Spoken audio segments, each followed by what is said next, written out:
Praise the lord. దేవుని యొక్క వాక్యం ఉంటున్న విశ్వాసులందరికీ, సంఘ పెద్దలకి, సేవకులకి, అలాగనే అధికారులందరికీ నా యొక్క హృదయపూర్వక వందనాలు. అలాగనే యూట్యూబ్లో వాక్యం వింటున్న వారందరికీ కూడా నా యొక్క హృదయపూర్వక వందనాలు. మీరంతా క్షేమంగా ఉన్నారని తలంచే మీ ఆత్మీయ దేవసేకుడు బ్రదర్ తేజోమయ. ఈరోజు మనం తెలుసుకోబోతున్న నూతన అంశం పేరు ఏంటంటే క్రీస్తు ప్రేమయందు నిలిచి ఉండుడి. క్రీస్తు ప్రేమయందు నిలిచి ఉండుడి అనే అంశాన్ని నేను మీకు తెలియజేస్తాను. బహు జాగ్రత్తగా దేవుని వాక్యాన్ని వినాల్సిందిగా మనం చేస్తున్నాను. దేవునికి మహిమ, ఘనత, ప్రభావములు కలుగును గాక. దేవుని బిడ్డలారా, మన వాక్యాన్ని బాగా పరిశీలన చేస్తూ ఉంటుంటే మోషే గారికి దేవుడు ఆజ్ఞలు ఇచ్చినట్లు అవి నిర్గమకాండము 20వ అధ్యాయంలో మనం చూస్తాం. వాటిని 10 కమాండ్మెంట్స్ అంటే 10 ఆజ్ఞలు అంటారు. అలాగనే చూడండి దేవుని బిడ్డలారా, దేవుడు మోషే ద్వారా ఈ లోకానికి 10 ఆజ్ఞలు పంపాడు. కానీ యేసు ప్రభు వారి ద్వారా క్రొత్త ఆజ్ఞను పంపి దానిలో నిలువుడి అన్నాడు. ఆ ఆజ్ఞ పేరే ప్రేమ.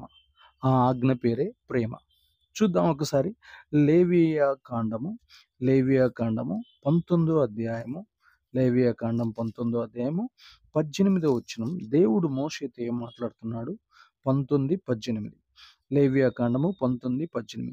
కీడునకు ప్రతి కీడు చేయకూడదు, నీ ప్రజల మీద కోపం ఉంచుకొనక నిన్ను వలె నీ పొరుగువానిని ప్రేమింపవలెను, నేను యెహోవాను. దేవునికి మహిమ, ఘనత, ప్రభావములు కలుగును గాక. ఆది కాండంలోనే, సుమారు ఆది కాలపు పుస్తకాల్లోనే ఆయన తన లోపల ఉన్న ప్రేమను క్రొత్త నిబంధన సంఘానికి చూపించాలని ఆశ కలిగి ఉన్నాడు. కాబట్టి ఇప్పుడు దేవుని సంగమా, మరలా నేను మీకు తెలియజేస్తున్న అంశం ఏంటంటే ప్రేమలో మనం నిలిచి ఉండాలి. క్రీస్తు ప్రేమ యందు మనం నిలిచి ఉండాలి అనేది ఈరోజు మనం తెలుసుకోబోతున్న అంశం. ఆ క్రీస్తు ప్రేమ యందు నిలిచి ఉన్నప్పుడు ఎలాంటి మేలులు జరుగుతాయో, ఎంతమంది ఆకర్షితులవుతారో, ఎంతమంది రక్షించబడతారో, ఎంతమంది పరలోక రుచిని చూస్తారో ఈరోజు నేను మీకు తెలియజేస్తాను. దేవుని బిడ్డలారా, మోషేతో దేవుడు మాట్లాడుతున్నాడు. ఇజ్రాయేలీల సర్వ సమాజంతో చెప్పుము, అదేమనగా కీడునకు ప్రతి కీడు చేయకూడదు, నీ ప్రజల మీద కోపం ఉంచుకొనక నిన్ను వలె నీ పొరుగు వారిని ప్రేమింపవలెను, నేను యెహోవాను. లేవియా కాండం 19వ అధ్యాయం 18వ వచనం. కాబట్టి ఈ యొక్క భూలోకంలో ఉన్న మనుషుల మీద, ఎవరైతే ఏ జాతిలో ఏ దేశంలో అయితే మనం పుట్టామో అక్కడ ఉన్న ప్రజల మీద మీరు కోపపడవద్దు, నిన్ను వలె నీ పొరుగు వారిని ప్రేమింపవలెను, నేను యెహోవాను అని ఇతరులను ప్రేమించాలని, మన లోపల నుంచి ప్రేమ శాస్త్రం బయటికి రావాలని, ఆ దైవికమైన ప్రేమ అనేక మందిని పరలోకం వైపు ఆకర్షిస్తుందని మోషే గారి కానించి ప్రారంభించాడు యెహోవా దేవుడు. దేవునికి మహిమ, ఘనత, ప్రభావం కలుగును గాక. ఆ తర్వాత మళ్ళీ మనం చూస్తే దేవుని సంగమా, మత్తయి సువార్త 22వ అధ్యాయంలోకి వెళ్తే, మత్తయి సువార్త 22వ అధ్యాయం 37 నుంచి, మత్తయి సువార్త 22వ అధ్యాయం ఒకసారి మనం ధ్యానిస్తే 22వ అధ్యాయము 37 నుంచి అందుకైన ఒక ధర్మశాస్త్రోపదేశకుడితో యేసు ప్రభు వారు ముచ్చటిస్తూ చెప్పుచున్నటువంటి మాట. యేసు ఒక ధర్మశాస్త్ర ఉపదేశకుడితో, నీ పూర్ణ హృదయంతోనూ, ఆత్మతోనూ, పూర్ణ మనస్సుతోనూ నీ ప్రభువుని ప్రేమింపవలను, ఇది మొదటి ఆజ్ఞ. నిన్ను వలె నీ పొరుగువాన్ని ప్రేమింపవలను, ఇది 2వ ఆజ్ఞ. ఇవి 2 అందరికీ ఆధారమై ఉన్నాయి. చూడండి 37వ వచనంలో, నీ పూర్ణ హృదయంతోనూ, నీ పూర్ణ ఆత్మతోనూ, నీ పూర్ణ మనస్సుతోనూ నీ దేవుడైన ప్రభువుని ప్రేమింపవలనన్నది ఇది ముఖ్యమైనదియు మొదటిదియునైన ఆజ్ఞ. నిన్ను వలె నీ పొరుగువాన్ని ప్రేమింపవలనది 2వ ఆజ్ఞయు దాని వంటిది. ఈ 2 ఆజ్ఞలు ధర్మశాస్త్రం అంతటినీ ప్రవక్తలకును ఆధారమైనవని అతనితో చెప్పెను. ఆమేన్. దేవునికి మహిమ, ఘనత, ప్రభావం కలిగినారు. ధర్మశాస్త్రానికి, ప్రవక్తలకి మొత్తం ధర్మశాస్త్రం మొత్తం నెరవేర్చటానికి సంపూర్ణంగా, ఇంక నేను ధర్మశాస్త్రం అంతా గెలిచాను, సంపూర్ణంగా ఇక ధర్మశాస్త్రాన్ని నేను పరిపూర్ణతలోనికి వచ్చేసాను అని చెప్పాలి అంటే నువ్వు ప్రేమ కలిగి ఉండాలి. నిన్ను వలె నీ పొరుగు వారిని కూడా ప్రేమించాలి. నీకెలాంటి కష్టాలైతే ఉంటాయో అతనికి గూడా అలాంటి కష్టాలే ఉంటాయని, నీకెలాంటి అప్పులైతే ఉంటాయో ఆయనకి అలాంటి అప్పులే ఉంటాయని, నువ్వు ఒక మాట అంటే ఎలా అయితే బాధపడతావో అతను కూడా అలాగనే బాధపడతాడని, నువ్వు ఎలా అయితే అనేక రకాలైనటువంటి శ్రమల్లో, ఇరుకుల్లో ఏడుస్తావో అతను కూడా ఆమె కూడా ఏడుస్తాదని, ఆ పరిపక్వత, ఆ జ్ఞానము నీకెప్పుడైతే బైబిల్ చదివినప్పుడు వస్తాదో, ఆ రోజున నిజంగా నువ్వు పాత నిబంధన మొత్తాన్ని నెరవేర్చి, కొత్త నిబంధన అటటువంటి స్త్రీగా, కొత్త నిబంధన పురుషుడిగా నువ్వు మార్చబడినట్టే. పాత నిబంధనలో ఉన్న ఆజ్ఞలన్నీ నువ్వు పాటించినట్లే. అందుకనే అది ప్రవక్తలకును, ధర్మశాస్త్రమంతటికిని ఆధారమైనదని యేసు ప్రభువారు ఆ ధర్మశాస్త్రోపదేశకుడితో మాట్లాడినట్లు మనం బైబిల్‌లో చూస్తున్నాం. దేవునికి మహిమ, ఘనత, ప్రభావములు కలుగును గాక.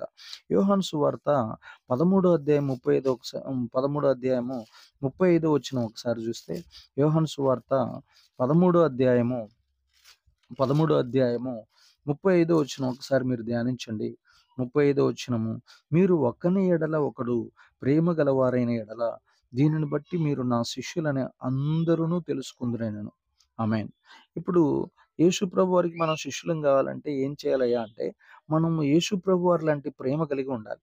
ఆయన మన కోసం ప్రాణం పెట్టాడు. ఆయన మన కోసం సమస్తం సమర్పించాడు. ఆయన మన కోసం ఆయన మన కోసం తన ఆత్మను అర్పించాడు. ఎన్నో త్యాగాలు, ఎన్నో గొప్ప కార్యాలు ఆయన చేశాడు.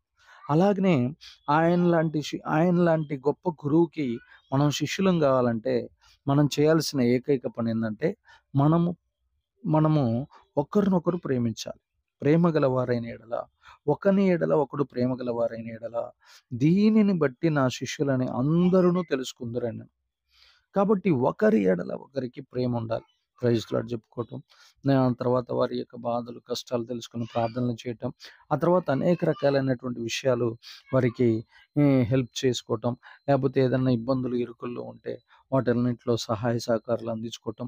ఇలాగ ప్రేమ కలిగి ఉండటం. ఒకరినొకరు మంచిగా మాట్లాడుకోవటం. ఒకరినొకరు ఆప్యాయంగా పలకరించుకొని అన్ని విషయాల్లో సహకరించుకోవటం. ఇలాగ ఒకరినొకడు ప్రేమించి ఎప్పుడైతే ఆ ప్రేమను చూపిస్తారో అప్పుడు యేసు ప్రభువారికి మనం శిష్యులమైతామని యేసు ప్రభువారే స్వయంగా స్టేట్మెంట్ ఇస్తున్నాడు. దేవునికి మహిమ, ఘనత, ప్రభావములు కలిగిన గాక. ఇంకా చూడండి, పౌలు గారు ఆయా సందర్భాల్లో ప్రేమ గురించి ఏం రాస్తున్నాడో మీకు తెలియజేస్తాను. పౌలు గారు రోమీయులకు పత్రిక రాస్తూ ఏమని చెప్తున్నాడో చూద్దాం. పౌలు గారు రోమీయులకు రాసిన పత్రిక 13 అధ్యాయం 8 వచనం ఒకసారి చదివితే, ఒకనినొకడు ప్రేమించుట విషయంలో తప్ప మరి ఎవనికిని అచ్చి ఉండవద్దు. పొరుగువానిని ప్రేమించువాడే ధర్మశాస్త్రము నెరవేర్చువాడు. దేవునికి మహిమ కలుగును గాక. మనం అప్పు ఎవరికన్నా ఉండాలి అంటే అది డబ్బు విషయంలో కాదు, ప్రేమ విషయంలో అప్పు ఉండాలి అని రోమీయులకు పత్రిక రాస్తూ పౌలు గారు తెలియజేస్తున్నాడు. రోమీయులందరికీ ఒక కృంగొత్తమైనటువంటి ఆజ్ఞలోనికి నడిపిస్తున్నాడు పౌలు గారు.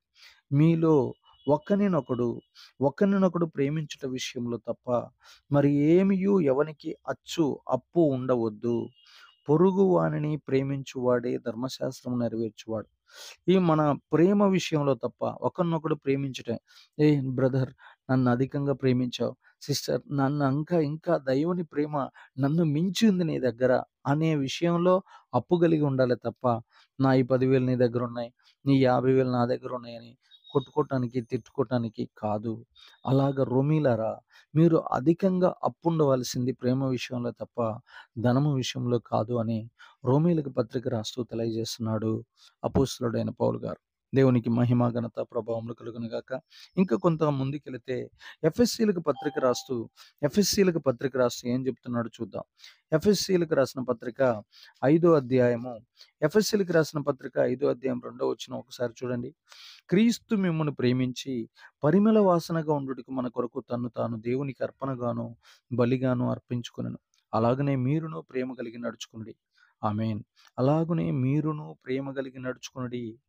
క్రీస్తు మిమ్మును ప్రేమించి అంటే మనలందరినీ ప్రేమించి పరిమళ వాసనగా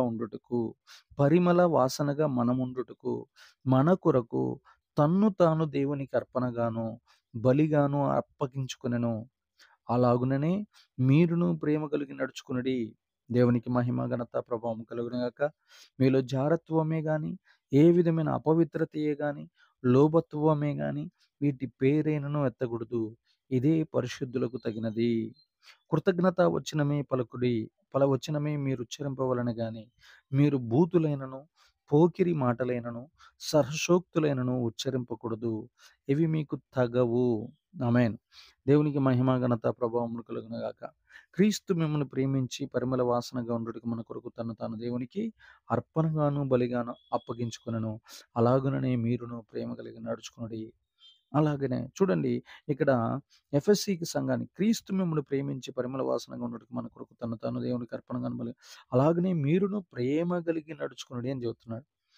ఎలా అయితే దేవుడు అర్పించుకున్నాడో, అప్పగించుకున్నాడో, మనం కూడా అలాగనే సంఘం కోసం, దేశం కోసం, ఇతరుల కోసం, మన కుటుంబం కోసం ప్రేమ కలిగి అప్పగించుకోవాలి. ఆ ప్రేమను పంచాలి. ఆ ప్రేమను మన దేవుడు మనల్ని సువాసనగా ఈ ప్రపంచంలో ఉంచటం కోసం ఆయన తండ్రి అయిన దేవునికి బలిగా అప్పగించబడ్డాడు. మనం కూడా ఏం చేయాలంటే అర్పణగాను, బలిగా ఆయన అప్పగించబడ్డాడు. మనం కూడా క్రీస్తు ప్రేమ కలిగి నడుచుకుంటూ, క్రీస్తు ప్రేమ మన లోపల చూపించుకుంటూ, క్రీస్తు వైపుకి అనేక మందిని ఆకర్షించాలి. వారిని పరలోకం వైపు నడిపించాలి అనేది పౌలు గారి యొక్క ప్రగాఢ ఆశ, ఆకాంక్ష. దేవునికి మహిమ, ఘనత, ప్రభావములు కలుగును గాక. ఇక కొలస్సీలకు పత్రిక రాస్తే ఏం రాస్తున్నాడో ఒకసారి చూద్దాం. కొలస్సీలకు రాసిన పత్రిక 3వ అధ్యాయం 14 వచనం. 3:14 వీటన్నిటిపైన పరిపూర్ణతకు అనుబంధమైన ప్రేమను ధరించుకున్నది. దేవునికి మహిమ, ఘనత, ప్రభావం. ఒక మనిషి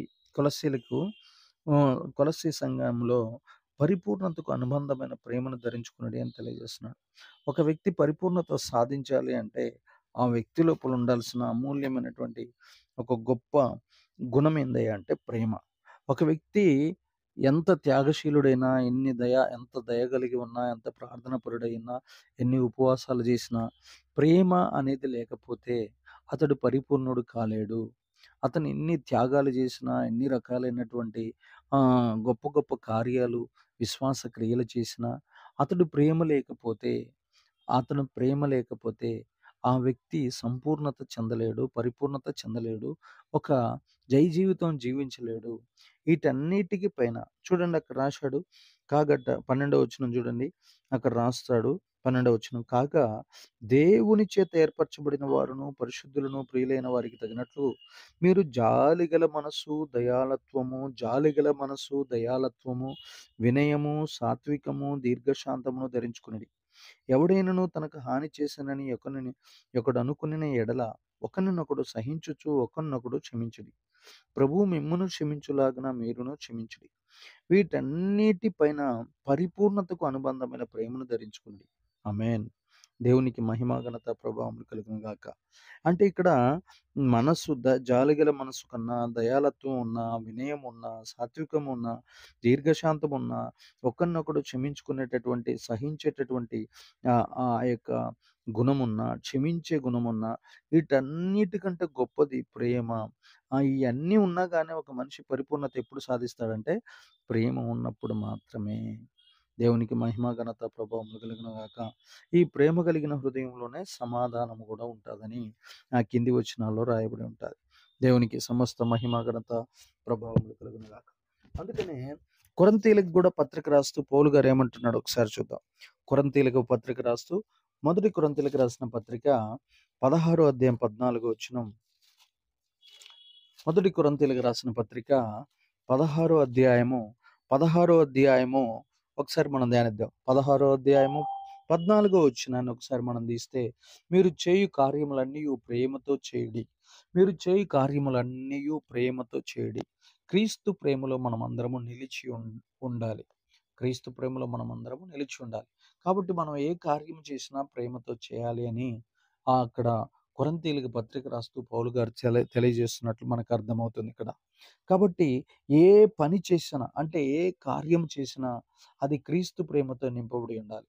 అది అసూయతో కానీ, పగతో కానీ, ద్వేషంతో కానీ, అయిష్టంతో కానీ చేయకూడదు. క్రీస్తు ప్రేమ కలిగి ఏ పనైనా మనం చేయాలని వాక్యం బోధిస్తుంది. దేవునికి మహిమ, ఘనత, ప్రభావములు కలుగును గాక. ఇక పేతురు గారి విషయంకి వస్తే, ఇంకా పేతురు గారు ఏం చెప్తున్నాడో ఒకసారి మనం చూద్దాం. ప్రియ దేవుని బిడ్డలారా, పేతురు గారు కూడా తన అమూల్యమైనటువంటి సంగతులను సంఘానికి తెలియజేస్తున్నాడు, భక్త కోటికి తెలియజేస్తున్నాడు. ఈ ప్రపంచంలో ఉన్న మనుషులందరికీ ఆయన తన మనసులో ప్రేమ గురించిన ఉన్నటువంటి సిద్ధాంతాన్ని మనకు తెలియజేస్తున్నాడు. క్రీస్తు ప్రేమ యందు మనమంతా నిలిచి ఉండాలి. ఇదియే కొత్త నిబంధన ఆజ్ఞ. క్రొత్త నిబంధన ఆజ్ఞ. పాత నిబంధనలో 10 ఆజ్ఞలున్నాయి. క్రొత్త నిబంధనలో ఉన్న ఆజ్ఞ క్రీస్తు మనకు తెలియజేసినటువంటి ప్రేమల యందు మనము నిలిచి ఉండాలి. చూడండి, పేతురు రాసిన మొదటి పత్రిక 4 అధ్యాయం 8 వచనం చూస్తే, ప్రేమ అనేక పాపములను కప్పును గనుక అన్నిటికంటే ముఖ్యంగా ఒకని ఎడల ఒకడు మిక్కటమేమన ప్రేమ గలవారయుండుడి. ప్రేమ అనేకమైన పాపములను కప్పును గనుక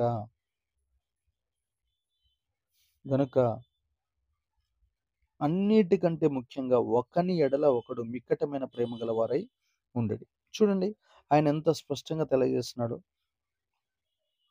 తర్వాత 5:13 కూడా చదవండి. 5:13లో బబులోనులో మీ వలె నేర్పరచబడిన ఆమెయు నా కుమారుడైన మార్కును మీకు వందనములు చెప్పుచున్నారు. ప్రేమ గల ముద్దుతో ఒకనికి ఒకడు వందనములు చేయడి. ప్రేమ గల ముద్దుతో ఒకనికి ఒకడు వందనములు చేయడి. ఇది లౌకిక సంబంధమైన ప్రేమ కాదండి. దేవుని ప్రేమ, క్రీస్తు ప్రేమ. ఈ యొక్క ముద్దులో శరీరాశ ఉండదు. ఈ ముద్దులో లోభత్వం ఉండదు. ఈ ముద్దులో పాపం ఉండదు.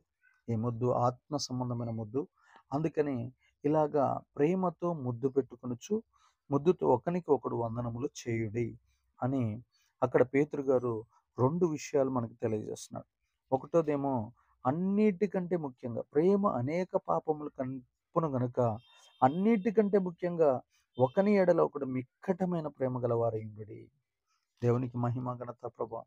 ఎన్ని తప్పులు చేసినా, ఎన్ని దోషాలు చేసినా ప్రేమ క్షమిస్తుంది. కాబట్టి ఒకని ఎడల ఎవరు ఎన్ని తప్పులు చేసినా క్రీస్తు ప్రేమ కలిగి ఉంటే వారిని క్షమిస్తాం. కాబట్టి ఇక ఎన్నటికీ వారి జోలి పోక, వారి లోపాలు బయటికి తీయక, వారిని విమర్శించకుండా ఆ క్రీస్తు ప్రేమతో వారు చేసిన పాపాలన్నీ కప్పిపెట్టుకుంటూ, వారు చేసిన దోషాలన్నిటినీ క్షమించుకుంటూ, వారు చేసిన అతిక్రమాలన్నిటినీ మనసులో పెట్టుకొని వాటిని బయట వేయకుండా, రోడ్డు మీద జారిపడేటట్లు చేయకుండా, ఇతరులను బాధపరచకుండా, మనము అన్నిటికంటే ముఖ్యంగా క్రీస్తు ప్రేమను మనం ధరించుకొని అనేక మంది ఆత్మలను మనం పరలోకం వైపు త్రిప్పాలి. దేవునికి మహిమ, ఘనత, ప్రభావములు కలిగిన గాక. యోహాను రాసిన పత్రిక కూడా ఒకసారి మీరు చూస్తే, యోహాను రాసిన మొదటి పత్రిక 4 అధ్యాయం 8 వచనాన్ని ఒకసారి చూస్తే అక్కడ రాయబడింది, దేవుడు ప్రేమ స్వరూపి, ప్రేమ లేనివాడు దేవుణ్ణి ఎరగడు. దేవుడు ప్రేమ స్వరూపి, ప్రేమ లేనివాడు దేవుణ్ణి ఎరగడు. అందుకనే చాలా మంది క్రైస్తవుల్లో కసాయితనం, కఠినమైనటువంటి మనస్సు, జాలి లేని మనస్సు, ఇవన్నీ చాలా మంది క్రైస్తవులు చూస్తూ ఉంటాం. వడ్డీ వ్యాపారాలు చేస్తూ ఉంటారు, లంచాలు తీసుకుంటూ ఉంటారు, డబ్బు విషయంలోకి వస్తే బిగపడుతూ ఉంటారు, ఇష్టం వచ్చినట్లు బూతులు మాట్లాడుతూ ఉంటారు, కఠినంగా వ్యవహరిస్తూ ఉంటారు. అయితే ఇక్కడ రాశాడు, ప్రేమ స్వరూపి, దేవుడు ప్రేమ స్వరూపి, ప్రేమ లేనివాడు దేవుణ్ణి ఎరగడు. ఒకవేళ ఇతరులను ప్రేమించి ఏ విషయంలోనైనా మనం ఇతరులను ప్రేమించలేదంటే, నువ్వు పేరుకు మాత్రం సిలువన్న వేసుకోవాలి, చర్చి కన్నబోయి ఉండాలి, తెల్ల చీరన్న కట్టుకోవాలి, తెల్ల బట్టలన్న వేసుకొని ఉండాలి, కానీ నిన్నైతే దేవుడు ఎరగడు. నువ్వు కూడా దేవుణ్ణి ఎరగలేదు, దేవుని మనసు నీకు ఇంకా అర్థం కాలేదని అర్థం. ఒకవేళ దేవుని మనసుకి నీకు అర్థమైతే నువ్వు ప్రేమిస్తావు, ఇతరులను క్షమిస్తావు. ఇతరులను ఆ ఎప్పుడైతే నువ్వు దేవుణ్ణి తెలుసుకుంటావో ప్రతి ఒక్కరి కోసం నువ్వు ప్రార్థన చేస్తావు, విజ్ఞాపన చేస్తావు. అది దేవుణ్ణి ఎరుగుటకు సాదృశ్యమైనది. మనల్ని విమర్శించే శత్రువులైనా సరే, మనల్ని చంపాలనుకునే వారిని సైతం కూడా మార్చగలిగిన శక్తి ప్రేమకుందని, అందుకని మనం అందరం ప్రేమలో నిలిచి ఉండాలని పౌలు గారు, పేతురు గారు, యోహాను గారు మనకి స్పష్టంగా తెలియజేస్తున్నారు. అలాగనే 12వ వచనం కూడా చూడండి, ఏ మానవుడు దేవుణ్ణి ఎన్నడూనూ చూచి ఉండలేదు. మనం ఒకరినొకడు ప్రేమించిన ఎడల దేవుడు మన యందు నిలిచి ఉండును, ఆయన ప్రేమ మన యందు సంపూర్ణమగును. దేవునికి మహిమ కలుగును గాక. దేవుణ్ణి ఎవ్వడు చూడలేదు కానీ మనం ఒకరినొకడు ప్రేమించిన ఎడల దేవుడే మన యందు నిలిచి ఉంటాడు, ఆయన ప్రేమ మనలో సంపూర్ణమైపోతాడు. దేవుణ్ణి చూడలేదు కానీ దేవుని ప్రేమ మనలో కనుక ఉండి ఇతరులను ప్రేమిస్తే దేవుడు మనలో నిలిచి ఉంటాడంట. ఆ తర్వాత దేవుని యొక్క ప్రేమ మన యందు సంపూర్ణమగును. దేవుడు మన లోపలికి ఎప్పుడైతే వస్తాడో అప్పుడు మన లోపల ఉన్న ప్రేమ సంపూర్ణమైపోతుంది, దైవికమైన ప్రేమ సంపూర్ణమైపోతుంది అని ఇక్కడ యోహాను గారు మనకు తెలియజేస్తున్నట్టు మనం చూస్తున్నాం. దేవునికి సమస్త మహిమ ఘనత ప్రభావములు. చూడండి, మనము క్రీస్తు ప్రేమ యందు మనం నిలిచి ఉండాలి. క్రీస్తు ప్రేమ యందు మనం ఏం చేయాలంట? నిలిచి ఉండాలి. కాబట్టి ప్రియ దేవుని సంగమా, మరలా మరలా చెబుతున్నా, అందుకని మన జీవితాల్లో గుర్తుపెట్టుకోవాల్సింది ఏంటంటే, మనం ప్రేమ యందు నిలిచి ఉండి, ప్రభువా ప్రతి ఒక్కరిని ప్రేమిస్తాను. అత్తను, మామను, కుటుంబంలో ఉన్న భర్తని, నాతో మాట్లాడిన వారిని కూడా నేను ప్రేమిస్తాను. పిల్లలను ప్రేమిస్తాను. అన్యులను ప్రేమిస్తాను. లోకంలో ఉన్నటువంటి వారికి కూడా స్వార్థ చెప్పే భారం నా భుజాల మీద పెట్టయ్యా. ఎందుకంటే వారికి నీ ప్రేమ తెలియదు. అయ్యా, వారు నువ్వు ఎలా అయితే లాస్ట్‌కి సిలువ మీద ఎన్ని దెబ్బలు తిన్నావు ప్రభువా! కనీసం నిన్ను పొడిచిన వాడిని కూడా నువ్వు ఒక్క మాట బూతు మాట మాట్లాడలేదు.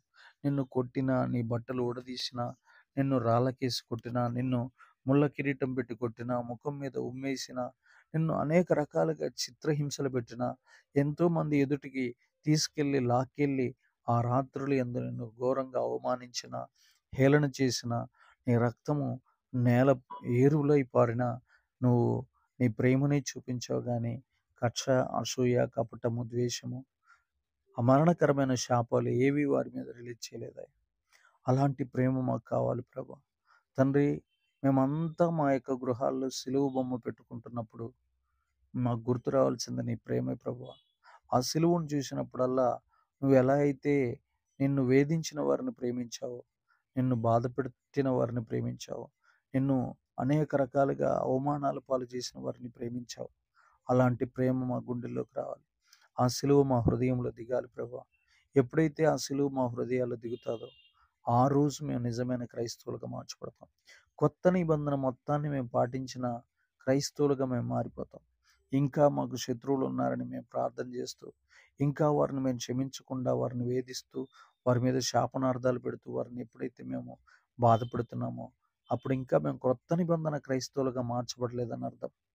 ప్రభువా, ఇక్కడ మమ్మల్ని జ్ఞాపకం చేసుకో అని మనం ఎప్పుడైతే చూడండి, ప్రేమ, యేసు ప్రేమలో మనం నిలిచి ఉండాలి. ఆయన అక్కడ క్లియర్‌గా చెప్తున్నాడు. ప్రభు మన యందు నిలిచి ఉంటాడు. ఎప్పుడు నిలిచి ఉంటాడు?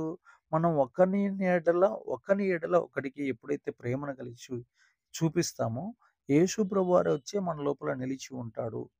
అప్పుడు మన లోపల ఉన్న ప్రేమ, ఆయన ప్రేమ మన యందు, ఆయన ప్రేమ, మన ప్రేమ వేరు, ఆయన ప్రేమ వేరు. ఆయన ప్రేమ మన యందు సంపూర్ణమగును. స్తోత్రం. ఎంత క్లియర్‌గా మాట్లాడుతున్నాడో చూడండి. కాబట్టి 18వ వచనం ఒకసారి చూడండి. ప్రేమలో భయముండదు. అంతేకాదు పరిపూర్ణమైన ప్రేమ భయమును వెళ్లగొట్టును. భయము దండనతో కూడినది. భయపడువాడు ప్రేమ యందు పరిపూర్ణము చేయబడినవాడు కాడు. ఆయనే మొదట మనల్ని ప్రేమించిన గనుక మనము ప్రేమించుచున్నాము. దేవునికి మహిమ ఘనత ప్రభావములు కలుగునాక. ఎవడైనను నేను దేవుణ్ణి ప్రేమించుచున్నానని చెప్పి తన సహోదరుణ్ణి ద్వేషించిన యెడల అతడు అబద్ధికుడగును. తాను చూచిన తన సహోదరుణ్ణి ప్రేమింపనివాడు తాను చూడని దేవుణ్ణి ప్రేమింపలేడు. దేవుణ్ణి ప్రేమించువాడు తన సహోదరుని కూడా ప్రేమింపవలనను ఆజ్ఞను మనం ఆయన వలన పొంది ఉన్నాము. దేవునికి మహిమ ఘనత ప్రభావములు కలుగుగాక. ప్రేమలో భయం ఉండదు. ప్రేమ భయమును వెళ్ళగొట్టును. ప్రేమ భయాన్ని ఏం చేస్తుంది? వెళ్ళగొట్టుతాది. నా తమ్ముడు, నేను ప్రేమించున్నా నాకు ఆయన హాని చేయడు. నేను అతన్ని కోసం ప్రార్థన చేశాను. అతనికి నేను కీడు చేయలేదు. అతను నాకు కీడు చెయ్యడు. అతను నాకు ఎలాంటి నష్టము చేయడు. ఎందుకంటే ఆ ప్రేమలో భయం ఉండదు. లోకంలో చాలా ప్రేమలున్నాయి. కుతికలు కోసుకునే ప్రేమలున్నాయి.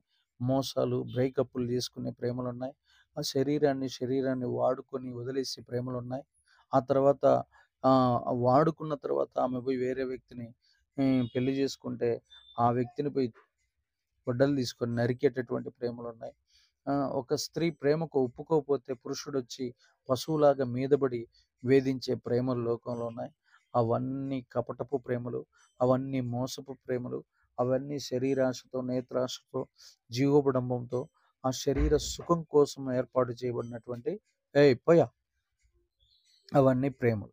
కాబట్టి అలాంటి ప్రేమల యందు మనం నిలిచి ఉండకూడదు. అవంతా కూడా కల్లోలకరమైనటువంటివి విషయాలు. ప్రియ దేవుని సంగమా, మరలా చెబుతున్నాను. ఒకప్పుడు ఒక 10 సంవత్సరాల క్రితం మోసం అనే మాట ఎప్పుడో ఒక చాట వినబడేది.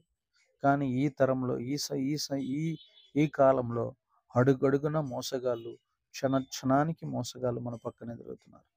అలాంటి మోసగాళ్ళను మార్చగలిగిన శక్తి క్రీస్తు ప్రేమకు మాత్రమే ఉంది. లోకంలో సినిమాలు చూసి ఆ సినిమాల్లో ఉన్నటువంటి ఆ యొక్క రంగుల ప్రపంచంలో మాయలో పడిపోతే ఖచ్చితంగా వాడు ఎంత పెద్ద గొప్ప క్రైస్తవుడైనా సరే, ఎంత పెద్ద క్రైస్తవుడైనా సరే అతను కూడా మోసపోతాడు. అతను కూడా సాతాను కాటుకు బలైతాడు.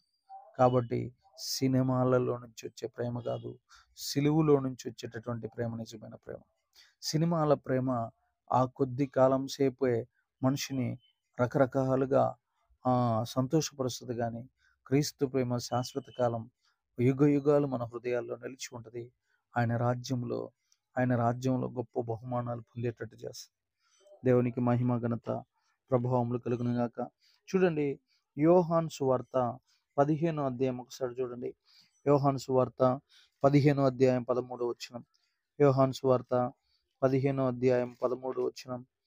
13వ వచనాన్ని ఒకసారి చూస్తే 15:13 తన స్నేహితుల కొరకు తన ప్రాణము పెట్టిన వాని కంటే ఎక్కువైన ప్రేమ గలవాడు వాడెవడునూ లేడు. నేను మీకు ఆజ్ఞాపించిన వాటిని చేసిన ఎడల మీరు నా స్నేహితులయ్యుందురు. చూడండి ప్రియ దేవుని బిడ్డలారా, 12వ వచనం చదివితే ఇంకా బాగా నేను మిమ్మల్ని ప్రేమించిన ప్రకారము మీరు ఒకరినొకడు ప్రేమించవలనన్నటియే నా ఆజ్ఞ. తన స్నేహితుల కొరకు తన ప్రాణం పెట్టువాని కంటే ఎక్కువైన ప్రేమ గల వాడెవడునూ లేడు. నేను మీకు ఆజ్ఞాపించిన వాటిని చేసిన ఎడల మీరు నా స్నేహితులయ్యుందురు. చూడండి, తన స్నేహితుల కొరకు తన ప్రాణం పెట్టిన వాని కంటే ఎక్కువైన ప్రేమ గల వాడెవడునూ లేడు. యేసు మాత్రమే మనల్ని స్నేహితులుగా ఉండాలని, యేసు మాత్రమే మనం ఆయనకి స్నేహితులుగా ఉండాలని, మనకి ఆయన స్నేహితుడిగా ఉండాలని, మనం ఆయనకి స్నేహితులుగా ఉండాలని మన కోసం ప్రాణం పెట్టాడు. ప్రాణ స్నేహితుడు మాత్రమే ప్రాణం పెడతాడు, ఇక మిగతా వాళ్ళు ఎవరు పెట్టలేరు అని చెప్పాడు. ఈ లోకంలో చాలా గొప్ప గొప్ప స్నేహాలు చేసిన వాళ్ళు కూడా చివరికి ప్రాణం దగ్గరకు వచ్చేలకల్లా నాకు సంబంధం లేదని వెళ్ళిపోతూ ఉంటారు. కానీ యేసు ప్రభు వారు మనం నరకానికి వెళ్ళటం ఇష్టం లేక ఆ నరక శిక్షను తప్పించడం కోసం మనందరి కోసము ఆయన ప్రాణాన్ని అర్పించాడు. అలాంటి స్నేహితులు ప్రపంచ చరిత్రలో ఎవరు లేరు. మీరు ఒకరి ఎడల ఒకడు ప్రేమ కలిగి ఉన్న ఎడల మీరు నాకు స్నేహితులయ్యుందురు అని చెప్పాడు. కాబట్టి ఒకని ఎడల మనం ఒకడు ప్రేమ కలిగి ఉండి ఆయన ఆజ్ఞలన్నీ మనం నెరవేర్చిన ఎడల, ఆయన ఇచ్చిన ఒకే ఒక్క క్రొత్త నిబంధన ఆజ్ఞ ప్రేమ కలిగి ఉండుటే అనే ఆజ్ఞను మనం నెరవేర్చిన ఎడల మన జీవితాలు ధన్యమవుతాయి. చూడండి ప్రియ దేవుని బిడ్డలారా, 9వ వచనం కూడా ఒకసారి చూడండి. తండ్రి నన్ను ఎలాగూ ప్రేమించునో నేనును మిమ్మును అలాగనే ప్రేమించుతాను. నా ప్రేమ యందు నిలిచియుండుడి. తండ్రి నన్ను ఎలాగ ప్రేమించాడో నేను కూడా మిమ్మల్ని అలాగనే ప్రేమించాను. కాబట్టి నా ప్రేమ యందు మీరు నిలిచియుండుడి, తప్పిపోవద్దు. నా ప్రేమలోనే ఉండండి. లోక ప్రేమలు కానీ, ఆ శరీర సంబంధమైన ప్రేమలు కానీ, ధన సంబంధమైన ప్రేమలు కానీ, రక్త సంబంధమైన ప్రేమలు కానీ, ఏ ప్రేమ కూడా అది నిలబడదు. నా ప్రేమ యందు నిలిచి ఉండుడి. తండ్రి నన్ను ఎలా అయితే ప్రేమించాడో సేమ్ యాజ్ ఇట్ ఈస్గా నేను మిమ్మల్ని అలాగనే ప్రేమిస్తున్నాను. కాబట్టి నా ప్రేమ యందు మీరు నిలిచి ఉండుడి. యేసు ప్రభువారు తన హృదయంలో ఉన్న భారమంతా మనకు తెలియజేస్తున్నాడు. క్రొత్త నిబంధన సంఘానికి తెలియజేస్తున్న మర్మాలు ఇవే. దేవునికి మహిమ ఘనత ప్రభావములు కలుగును గాక. చూడండి, యాకోబు సోదరుడైన యూదా గారు భక్త కోటికి చెప్తున్నటువంటి మాట ఒకసారి మనం చూద్దాం. ప్రకటన గ్రంథం ముందు ఉంటుంది. యూదా పత్రిక 21వ వచనంలో ఏమని రాయబడిందో చూద్దాం. అక్కడ రాసినటువంటి ఆ పత్రికలో ఉన్న మర్మాన్ని మనం చూస్తే 20-21, ప్రియులారా, మీరు విశ్వసించు అతి పరిశుద్ధమైన దాని మీద మిమ్మల్ని మీరు కట్టుకొనవచ్చు, పరిశుద్ధాత్మలో ప్రార్థన చేయొచ్చు, నిత్య జీవార్థమైన మన ప్రభువు యేసుక్రీస్తు కనికరము కొరకు కనిపెట్టచ్చు, దేవుని ప్రేమలో నిలిచినట్లు కాచుకొని ఉండుడి. దేవుని ప్రేమలో నిలిచినట్లు కాచుకొని ఉండుడి. దేవుని ప్రేమలో నిలిచినట్లు ఏం చేయాలంట? కాచుకొని ఉండాలి. అట్లా దేవుని ప్రేమ మన లోపలే ఉండాలి. దేవుని ప్రేమ మనల్ని వదిలిపెట్టకూడదు. దేవుని ప్రేమను మనం కాచుకుంటూ ఉండాలి. ప్రభువా, ఇదిగో నాయన, ఇదిగో నేను ప్రార్థనను కాపాడుకున్నాను, ఆత్మను కాపాడుకున్నాను తండ్రి, ఇంకా కనికరాన్ని కాపాడుకున్నాను. ప్రేమ, దేవుని ప్రేమ కూడా నాలో బలంగా నిలిచి ఉండేటట్లు నేను కాచుకున్నాను ప్రభా. దేవుని ప్రేమ నా లోపల నుంచి బయటికెళ్ళలేదు.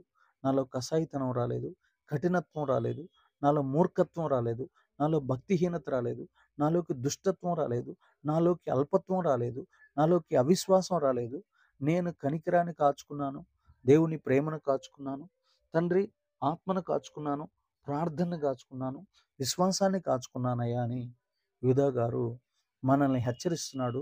మనం దేవుడు ప్రభు రాకడ వచ్చారికల్లా ఈ ఐదిటిని మనం కాచుకోవాలని ఎంతో స్పష్టంగా మనకు తెలియజేస్తున్నాడు.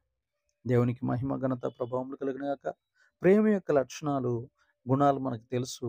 1 కొరింథీయులకు రాసిన పత్రిక 13వ అధ్యాయంలో పౌలు గారు తెలియజేశాడు. ప్రేమ దీర్ఘకాలం సహించును, ప్రేమ దయ చూపించును, ప్రేమ మత్సరపడదు, ప్రేమ డంబముగా ప్రవర్తింపదు, ప్రేమ ఉప్పొంగదు, ప్రేమ అమర్యాదగా నడవదు, ప్రేమ స్వప్రయోజనమును విచారించుకునదు, ప్రేమ త్వరగా కోపపడదు, ప్రేమ అపకారమును మనసులో ఉంచుకొనదు, ప్రేమ శాశ్వత కాలముండును, ప్రేమ దోషములన్నిటినీ కప్పును. కాబట్టి ఈ ప్రేమ గురించిన ఒక అధ్యాయం ఎందుకు రాశాడంటే, ఆ ప్రేమ మన లోపల ఉంటే ఇతరుల యొక్క లోపాలు కానీ, దోషాలు కానీ, ఆ అతిక్రమాలు కానీ మనం కనబడకుండా వాటన్నిటిని వాషౌట్ చేసి వాళ్ళని ఒక మనుషులుగా, వాళ్ళని ఒక దేవుని బిడ్డలుగా, కుమారులుగా, కుమార్తెలుగా చూస్తూ, వారి తప్పులన్నిటిని క్షమిస్తూ, వారిని ప్రేమిస్తూ పరలోకం వైపు మనం త్రిప్పగలుగుతాం. అందుకని యేసు ప్రభువారు చెప్తున్నాడు, మీరు నా ప్రేమ యందు నిలిచి ఉండుడి అని చెప్తున్నాడు. మనం ఆయన ప్రేమ యందు నిలిచి ఉన్న యెడల మన జీవితాలు ధన్యమవుతాయి. పాత నిబంధన, కొత్త నిబంధన మనం సంపూర్ణంగా నెరవేర్చిన వారమవుతాం.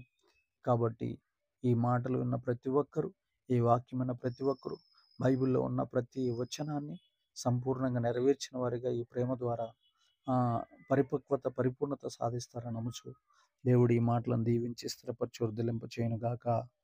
ఆమేన్. ప్రార్థన చేసుకుందాం తలలోంచి.